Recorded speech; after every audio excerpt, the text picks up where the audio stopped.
Sometimes you just have to give people enough rope to hang themselves. And I'm not talking about a metaphorical rope.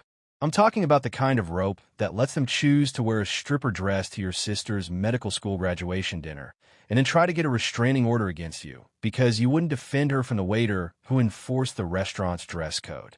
Yeah, I know. Sounds insane. But trust me, it's not the craziest part of the story. Because what happened next, it got so much worse. I mean, the credit card fraud. The demands for a $50,000 emotional labor invoice. The bizarre trespassing. The car vandalism. The police getting involved. It was a masterclass in entitlement. And I learned a very simple lesson. When someone shows you who they are, believe them. Don't fight it. Don't try to change them. Just let them be themselves. Let them make their choices. And then, just sit back and watch what happens. I'm Tom. I'm 27, and I learned this past Sunday that sometimes the best response to entitlement is just nothing. Just absolutely nothing at all. I'd been with Sienna for about a year and a half. She was 25, worked in fashion marketing, and honestly, she was a total knockout. The kind of person who had those outfit of the day posts that actually got thousands of likes. When we first started dating, I loved that about her. The confidence, the style, the way she could walk into any room and just own it. I mean, she was a showstopper, you know? But over time, I started to notice something. Sienna didn't just like attention, she needed it. Every event was about her. Every gathering was her personal runway. I'm not exaggerating here. She wore white to other people's weddings. Yes, plural. 2 separate weddings. She showed up to a casual barbecue looking like she was headed to a nightclub, with 6-inch heels and a dress that was practically a bandage. And the one that really got me, she wore a bikini top to my coworker's baby shower. A baby shower. Like she called it festival chic because it was summer, but come on. It was a baby shower. I tried talking to her about it. Gently, you know.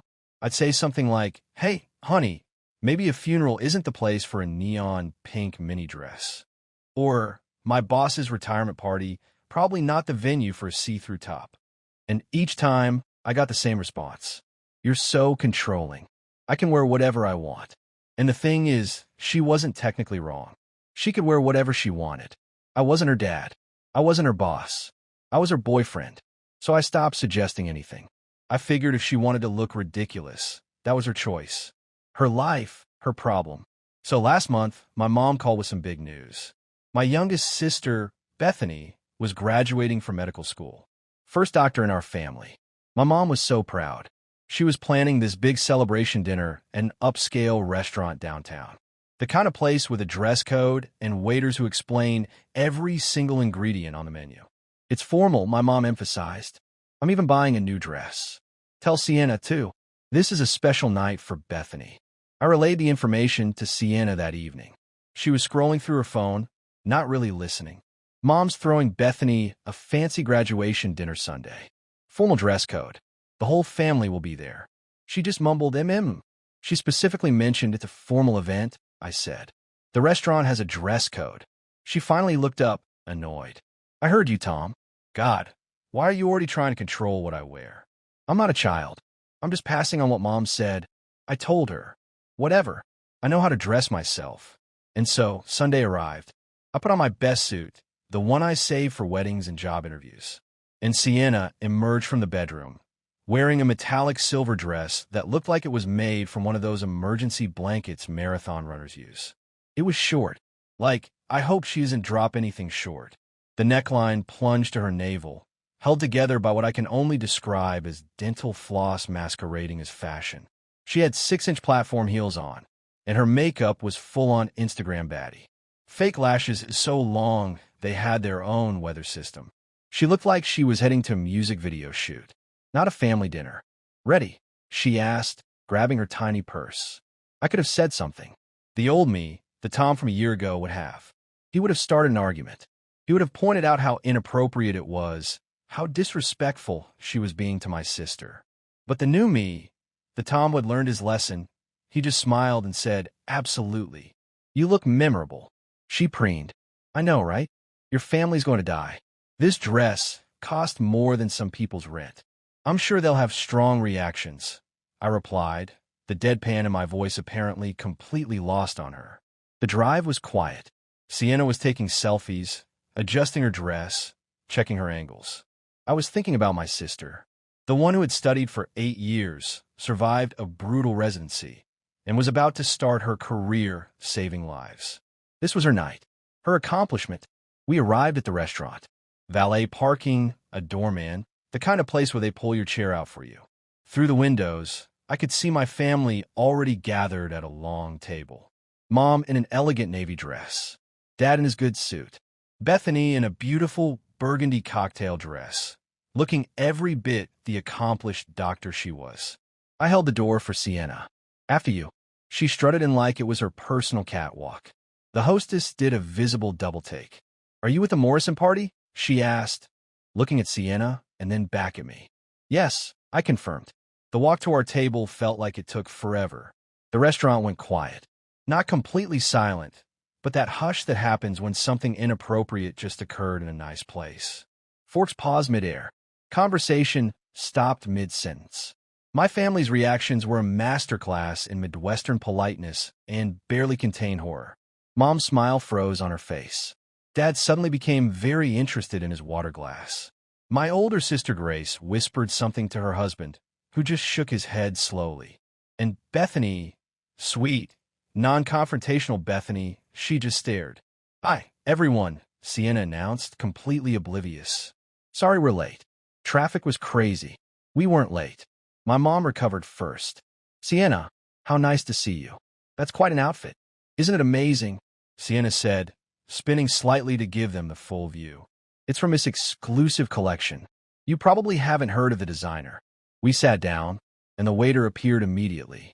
I'm 90% sure the hostess sent him over to deal with the situation. "Welcome to Crescendo," he said smoothly, making eye contact with me, not Sienna. "Before we begin, I should mention that we do have a dress code policy here." Sienna laughed. "I'm wearing a $3,000 dress, honey." "Yes, ma'am," the waiter replied calmly. "However, our policy requires appropriate coverage for all diners." The table was silent. Bethany was looking at her plate. My Aunt Linda was taking a very long sip of wine. "Are you serious?" Sienna's voice went up an octave. "This is discrimination. We have complimentary shawls available, ma'am." "I'm not wearing some gross communal shawl," she snapped. I spoke up then, my voice calm. "They're just following policy, Sienna." She whipped around to face me, her eyes wide with rage. "Are you taking their side?" "There are no sides," I said, shrugging slightly. "It's just a dress code. You knew about this." "The restaurant?" "Yes." "Your outfit?" "No." I paused for a beat. "You said you knew how to dress yourself." My mom tried to intervene. "Perhaps we could just enjoy Bethy's celebration." "Sienna, the shawl might be nice. It's a bit chilly in here." It wasn't chilly. My mom was trying to save the evening. Sienna stood up abruptly. "This is ridiculous. I'm being shamed for expressing myself." "No one's shaming you," Bethany said quietly, her voice surprisingly steady. "We just want to have dinner." "Oh, so now the golden child speaks?" Sienna spat. "Must be nice having everyone cater to you." And that was the moment. The restaurant definitely went completely silent now. A record scratch moment. "Excuse me." Bethy's voice was still quiet, but there was steel in it. "This whole dinner is just another example of your family's obsession with appearances." Sienna continued, her voice rising. "Sorry, I'm not boring like the rest of you." I stood up. "Okay, we're leaving. We're not going anywhere. I haven't even ordered." "Sienna, we're leaving now. You can't make me." "You're right," I said, looking her in the eyes. "I can't, but I'm leaving," and I drove. "You can either come with me or figure out your own way home." She looked around the table, expecting someone to defend her. Instead, she got my mom studying her menu, my dad checking his phone, Grace applying lip gloss, Bethany taking a sip of water. My Uncle Carl waved over the waiter. "Fine," she huffed. "This family is toxic anyway." She grabbed her purse and stormed out, her heels clicking on the marble floor. I turned to Bethany. "I'm so sorry. This is your night. I'll take her home and come back." But Bethany just smiled. "Tom, sit down." She made her choice. "But sit." And so I did. Grace's husband flagged the waiter. We'll take a bottle of the Pinot Noir. Monday morning, the good one. Text started. I was just getting into work, sitting down at my desk, and my phone buzzed. And buzzed. And buzzed. I can't believe you abandoned me. Your family is classist. That restaurant was discriminatory. You should have defended me. Are you seriously not going to apologize? Tom. Asterisk fine. Ignore me. Real mature. Asterisk. Asterisk we need to talk. I'm coming over tonight. Asterisk. The part she conveniently left out was, I didn't abandon her. I gave her a choice, and she made it. She chose to make a scene at my sister's celebration, and when I told her we were leaving, she said no.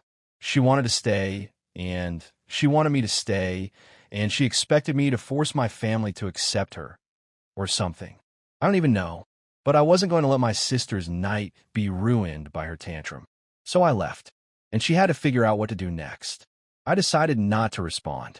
I just blocked her. All of her numbers. I couldn't deal with it. I had to focus on my work. But of course, she came over that night, at 7 p.m. sharp, and she wasn't alone. She had her friend Jade with her, who was giving me this look like I was a monster. Sienna started before she was even fully inside. I can't believe you humiliated me. You humiliated yourself, I said, not raising my voice. And more importantly, you try to make my sister's graduation dinner all about you. I didn't know it was that big of a deal. I just stared at her. I told you. My mom told you.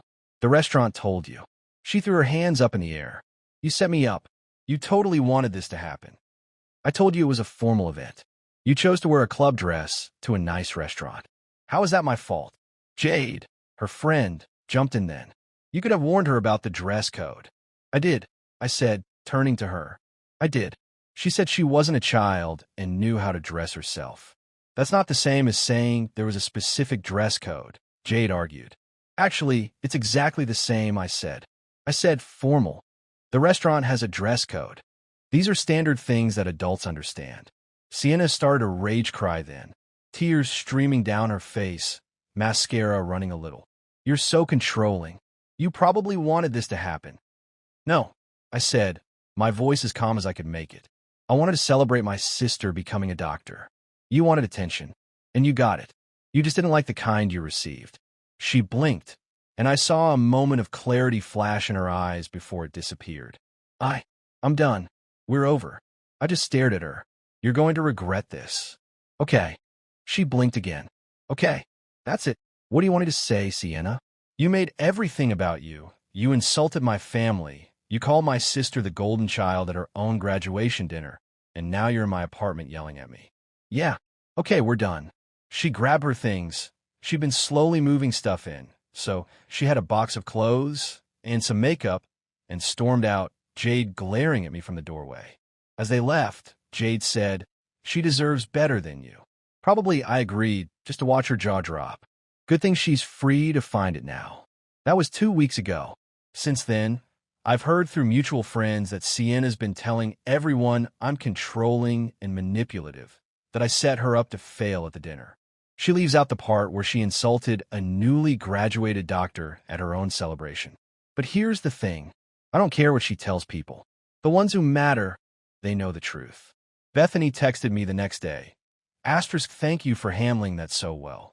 Also, Mom wants to know if you're bringing anyone to Thanksgiving. Someone who understands the phrase appropriate attire preferred. Asterisk. My mom called too. Asterisk, I'm proud of how you handled that, honey. Though next time, maybe check her outfit before you leave the house. Asterisk. I just laughed. There won't be a next time, Mom. At least, not with her. Good. Sometimes the best thing you can do is nothing, my mom said. Just let people show themselves. And she was right. Sienna wanted to wear whatever she wanted. She did. And she got exactly what she asked for.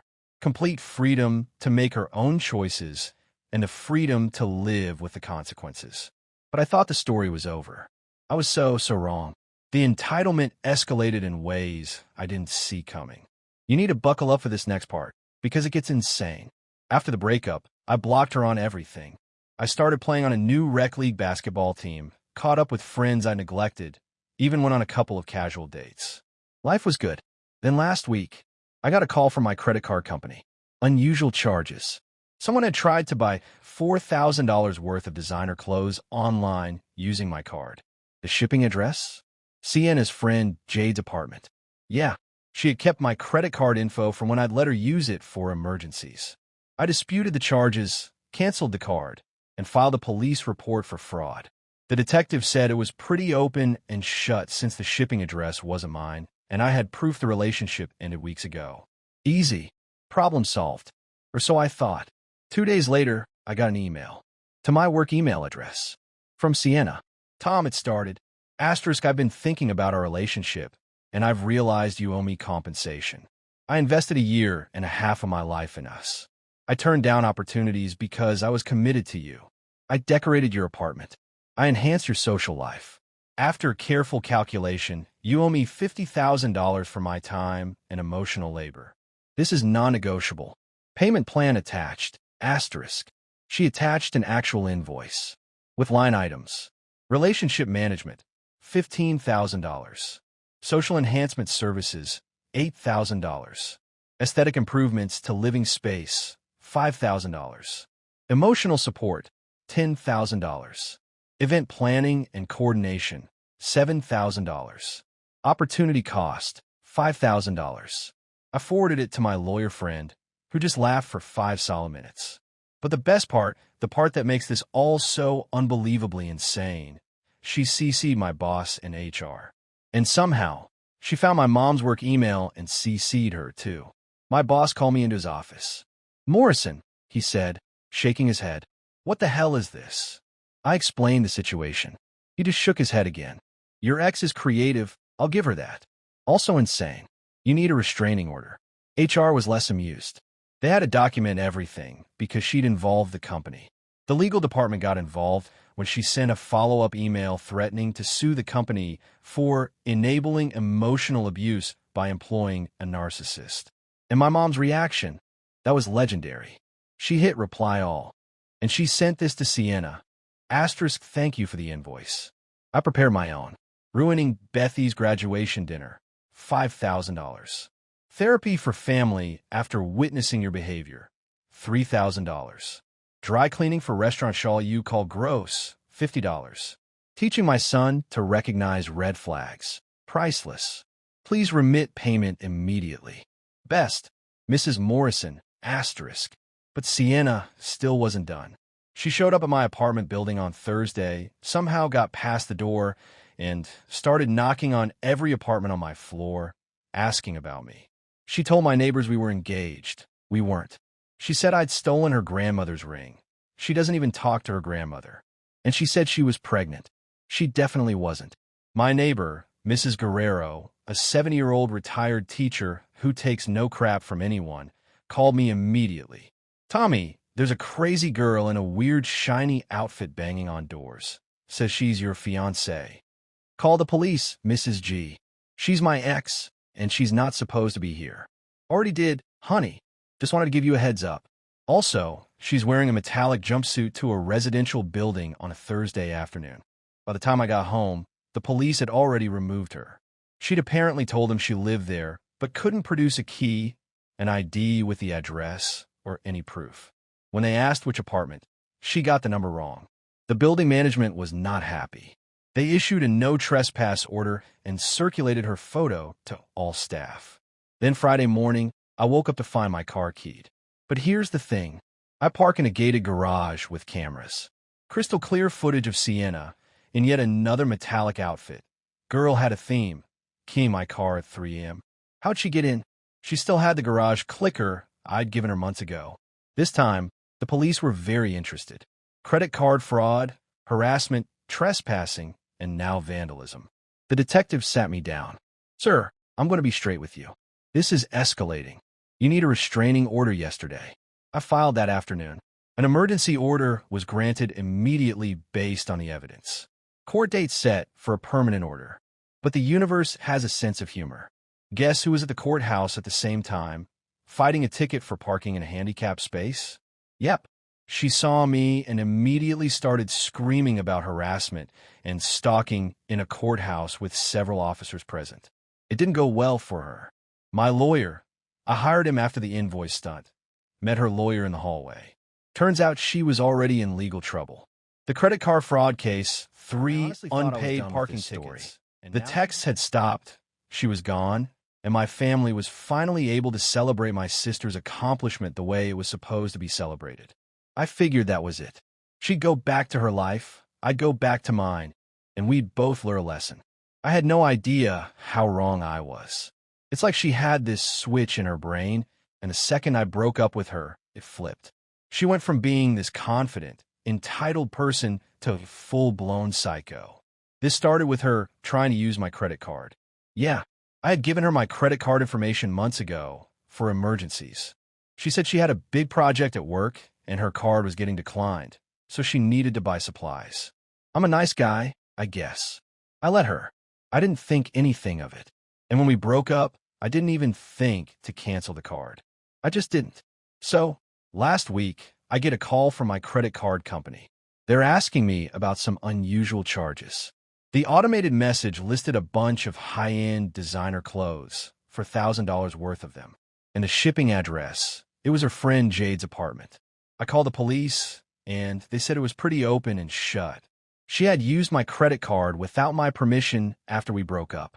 I gave them all the evidence I had, the texts, the breakup note, everything. The detective said it was a clear case of fraud. I canceled the card, and I thought that was the end of it. But it wasn't. 2 days later, I got an email. To my work email. From her. She found it somehow. It was a long, rambling email about how I owed her for all the time we spent together. She had an actual invoice attached, with line items for things like relationship management and aesthetic improvements to living space. The total was $50,000. I forwarded it to my friend, who's a lawyer, and he just called me back laughing for 5 minutes straight. He said he'd never seen anything like it. But the worst part? The most utterly insane part? She CC'd my boss, HR, and my mom's work email. I had to explain the whole thing to my boss, who just shook his head and said, "Your ex is creative. You need to get a restraining order." HR was a little more serious. They had to document everything because she'd involved the company. The legal department even got involved when she sent a follow-up email threatening to sue the company for enabling emotional abuse by employing a narcissist. My mom, on the other hand, she handled it in her own way. She hit reply all and sent her own invoice. Asterisk ruining Bethy's graduation dinner, $5,000. Therapy for family after witnessing your behavior, $3,000. Teaching my son to recognize red flags, priceless, asterisk. It was hilarious, but it didn't solve the problem. She was escalating. On Thursday, she showed up at my apartment building. I have a security system, so she shouldn't have been able to get in, but somehow she did. She started banging on every door on my floor, asking for me. She told my neighbors we were engaged and that I'd stolen her grandmother's ring. She even told them she was pregnant. My neighbor, Mrs. Guerrero, a 70-year-old retired teacher who takes no crap, called me immediately. "Tommy, there's a crazy girl in a weird shiny outfit banging on doors. Says she's your fiancé. Call the police, Mrs. G. She's my ex, and she's not supposed to be there." "Already did, honey," she said. "Just wanted to give you a heads up." Also, she's wearing a metallic jumpsuit to a residential building on a Thursday afternoon. By the time I got home, the police had already removed her. They'd issued a no trespass order and circulated her photo to all the staff. I thought for sure that was the climax. I thought that was the peak of the insanity. I was wrong. Friday morning, I woke up to find my car keyed. But here's the thing. I park in a gated garage with cameras. Crystal clear footage of Sienna, in yet another metallic outfit. She had a theme going, keying my car at 3 a.m. How'd she get in? She still had the garage clicker I'd given her months ago. This time, the police were very interested. Credit card fraud, harassment, trespassing, and now vandalism. The detective sat me down. "Sir, I'm going to be straight with you. This is escalating. You need a restraining order yesterday." I filed that afternoon. An emergency order was granted immediately based on the evidence. Court date set for a permanent order. But the universe has a sense of humor. Guess who was at the courthouse at the same time, fighting a ticket for parking in a handicapped space? Yep, She saw me and immediately started screaming about harassment and stalking in a courthouse with several officers present. It didn't go well for her. My lawyer, I hired him after the invoice stunt, met her lawyer in the hallway. Turns out she was already in legal trouble. The credit card fraud case, 3 unpaid parking tickets, and now she just got cited for contempt after a courthouse meltdown. Her lawyer looked exhausted. Your client willing to drop the fraud charges if mine agrees to the restraining order without contest? My lawyer just smiled. Absolutely not. She committed felony fraud. She damaged his vehicle. She's harassing his workplace. Had to ask. The permanent restraining order hearing was yesterday, and Sienna showed up in, I kid you not, a metallic gold pantsuit. The judge reviewed the evidence. The fraud, the emails, the trespassing, the vandalism, the harassment. Sienna tried to argue that I was the real abuser because I emotionally manipulated her by not providing adequate warnings about social expectations. The judge actually paused. Ma'am, he said, his voice flat. Are you arguing that the plaintiff abused you by not telling you how to dress? He set me up. For what? To wear inappropriate attire to a family dinner? Yes. That's not abuse. That's you making poor choices. Restraining order granted. You are to stay 500 feet away from the plaintiff, his home, his workplace, and his family members. Any violation will result in immediate arrest. Sienna's lawyer whispered urgently in her ear. She shut up. As we left, my lawyer smiled. The metallic outfit collection really helped our case. Hard to argue you're being victimized when you're dressed like a disco into the camera. A final, weary sigh escaping his lips. He shakes his head, the entire ordeal clearly having taken its toll. So that's it. That's the end. I mean, for now anyway. The permanent restraining order hearing was yesterday. I showed up with my lawyer, and Sienna showed up in, I kid you not, a metallic gold pantsuit. She looked like a trophy, or maybe a really expensive disco ball. My lawyer called her the metallic outfit collection, and honestly, it's the most accurate description I've ever heard. The judge looked at all the evidence. The credit card fraud, the insane emails she sent to my boss and my mom, the trespassing at my building, the surveillance footage of her keying my car, the harassment. She still tried to argue that I was the real abuser, that I had emotionally manipulated her by not giving her adequate warnings about social expectations. She tried to say I set her up to fail. The judge just stared at her. He actually paused for a minute, just to process what she was saying. Ma'am, he finally said, his voice flat. Are you arguing that the plaintiff abused you by not telling you how to dress? He set me up to wear inappropriate attire to a family dinner. Yes, she screamed. That's not abuse, the judge said, his voice still flat. That's you making poor choices. Restraining order granted. She has to stay 500 feet away from me, my home, my workplace, and my family. Any violation, immediate arrest. As we were leaving, my lawyer just smiled. The metallic outfit collection really helped our case. It's hard to argue you're being victimized when you're dressed like a disco ball in court. Last I heard, Sienna is facing credit card fraud charges, felony vandalism, trespassing, a contempt of court citation, and a restraining order. She was also fired from her job. Turns out, using company resources to harass your ex and commit fraud violates most employee handbooks. Her Instagram is private now, but a mutual acquaintance showed me her latest post. It was a selfie with some sort of inspirational quote about rising above negativity and manifesting better things. Something about karma being real. The lack of self-awareness is almost impressive. She blames everyone but herself. She still doesn't get it. She thinks she's the victim. But here's the thing. I'm not angry anymore. I'm not even really sad. I'm relieved. The people who matter know the truth. My family knows the truth. My friends know the truth. My new neighbor, Mrs. Guerrero, knows the truth. Bethany texted me yesterday. Asterisk heard about the restraining order. Mom wants to know if it covers Thanksgiving. She's already planning the menu and wants to make sure there won't be any metallic interruptions. Asterisk. My mom's already planning Thanksgiving. With me, and my sister, and our family, without any interruptions.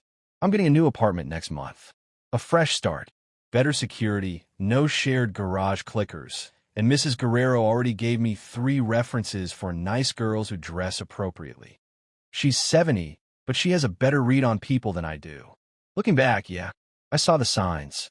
The constant need for attention. The inability to read social cues. The way she turned every event into her personal showcase. I just thought it was confidence. But there's a fine line between confidence and complete narcissism. And I learned that the hard way. But hey, at least I learned something. Next time someone tells me I'm being controlling for sharing basic social expectations, I'll take that as my cue to exit. And I'll definitely be changing my credit card numbers.